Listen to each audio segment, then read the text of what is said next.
Okay. So, yung ganitong setup, yan yung gamit natin. Yan yung transformer, maliit lang siya. Nakabit tayo ng outlet. Gustong-gusto kong habulan ng pangos at hindi masaya kung wala kang makuha. Okay, yan. So, yung ginawa nating inverter, yung ganitong klase, tapos nakabit tayo ng transformer na ganito. 220 ang input, okay. Common natin yung black.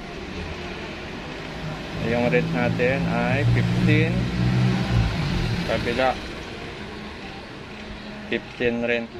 So yung transformer natin ay 220 input, yung out nito 15015.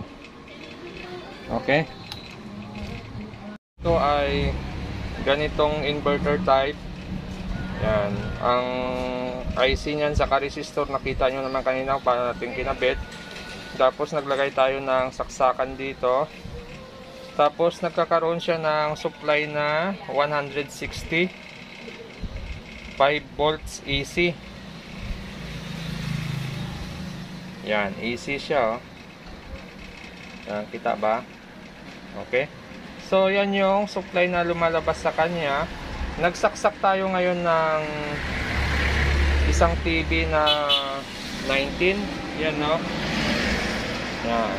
So nakasaksak yan siya ngayon. Yan yung cordon niya.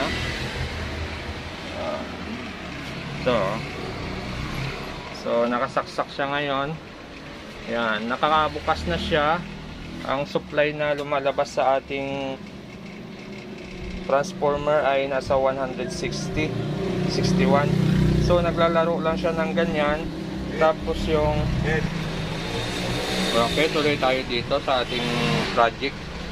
Ito kasi tinest ko lang talaga to kung pwede siyang gumana. So may supply tayo na nagcha-charge kasi ako. May supply tayo ngayon na 12, yun, no. Medyo mahina na kasi yung battery ko, kaya dalawa yan, pero mahina na siya at low-bat pa. So yan yung karga niya ngayon. Yan, nasa 11 na lang. Yun. So yan ang battery natin. Tapos nasa 11 na lang siya. Tapos nakasaksak ngayon yung ating TV na 19 inches. Wala nang sulat ito, burado na, tanggal na yung sulat, pero kaya niyang paganahin. Tapos yung AC natin ngayon nasa 149. So dapat yung supply natin ay stable siya sa 12. Pag bumaba kasi yung 12 volts natin, bababa din yung supply natin. So try natin dagdagan yung supply natin. Yun, meron tayong charger doon na maliit, yung ating yun, no, yung ating back short killer. Yan. Nakaset siya ngayon sa yan, namamawis na nga siya, oh. Nainitan niya siya kasi pinagkarga kasi natin. So ayan siya. Try natin taasan yung supply nito. Tingnan nyo yung tester pag tinaasan natin. Ito, ang supply niya ngayon ay 148 na lang. 148.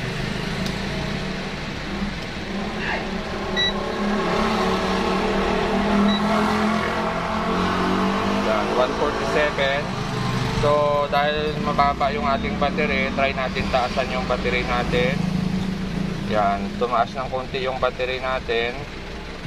So naging 159 yung supply natin, 160. Yan, 159, 160. Tapos yung TV umaandar pa rin siya. Yan, no. Yan. So kaya niya paganahin yung TV sa ganitong inverter, yung ganitong design. Tapos yung transformer, medyo mainit yung transformer natin. Mas maganda kung medyo malaki siguro yung kanyang primary. So mas maganda babaguhin yung primary niya para lumaki yung winding, para pwede siya sa medyo mataas na load. So sa ganito, yung ating MOSFET ay medyo maligam-gam lang din at kaya niya. Yun, no? So try natin bunutin. Yan. So bubunutin natin to. Yun, namatay yung TV natin. Okay. So paano ba natin saksak? Isa lang ang at okay. Try ngayon natin isaksak to. Yan, nag-i-spark pa. So nagkaroon ng standby yung TV natin. Yan, nag-on na siya. Yan. So ibig sabihin, kaya niyang paganahin yung TV. Mga charger, kaya niyang paganahin yung charger. Basta yung unit nyo auto volt. Yung pwede siya sa 110, pwede siya sa 220. So pwede siya gamitin. Pag auto volt kasi 110 to 220 gagana yung unit natin. So ito pumapatak siya ng 150. So kung gusto nyong makuha yung 220, magdadagdag kayo ng ikot sa primary niya dito sa out niya. Yan, magdadagdag kayo ng ikot dyan. So wala daya yan, wala tayong daya dito. So nakapit tayo sa saksakan natin. Okay. So ayan, binuhat ko na lahat yan. So walang daya yan. Totoo siya. Kaya lang mahina lang talaga yung kanyang amperahe. Kung kukunin mo man, siguro mga isang TV or isang ventilador. Sa ventilador, yung 150 natin medyo mahina ang ikot nito. Dapat sa ventilador natin mga nasa 200 man lang. Kasi yung 150 natin pag i-number 3 mo yun, babagsak pa yun. So sa mga electronics siya, pwede siya gamitin. At hindi naman siya malakas sa battery. Kaya lang, mas maganda taasan nyo yung winding ng inyong transformer, yung kanyang 220, para medyo mataas yung supply saka tumaas yung ampere niya. Kasi ito original pa yun to, hindi pa natin nabago to So gumagana siya, ayan Kaya niyang paganahin yung TV. Ang supply na lumalabas sa kanya ay 149, 150, 160. Pag walang load, tanggalan natin ng load, pumapatak siya ng 178 pag wala yung TV natin. Yan, saksak natin yung TV.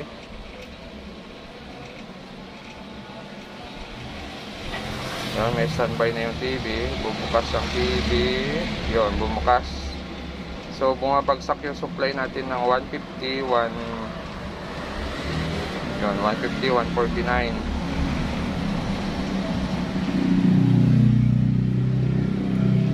Okay.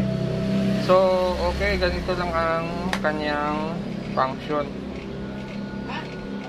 So, pwede siya. Simple, napaka-simple lang ng kanyang diagram nito. Ang ginamit lang natin na MOSFET ay K2837, saka yung ating resistor ay nasa 3.3K, 4 na piraso. Yun na. Tapos may transformer. So pwede na siyang pang charge ng cellphone. Yan, kaya siyang charger kasi yung TV nga kaya na yung TV. Charger pa kaya mababa lang yung charger natin. So tanggalin ulit natin. Nasa 175 siya. Saksak natin. Babagsak siya ng 169. Pag on ng TV, babagsak siya ng 150, 147. So mas maganda kung maayos yung karga ng battery nyo. Pag maganda yung karga ng battery o bago yung battery nyo, fix yung 12 volts natin. So medyo fix din yung out nya. So yung ganitong klase walang adjustment para sa out nya. Kung ilan yung supply na pumapasok sa ating MOSFET or transformer natin, Kung mababa, mababa din yung ilalabas niya. So kung mataas ang supply na pumapasok dito, mas mataas din yung maibabato niya dito. So pwede siya mas pwede siyang gamitin. Kaya lang dapat lang sa mga appliances na auto bolt. Okay. So hanggang dito na lang yung video natin. Yan, no. So pasok siya, kaya.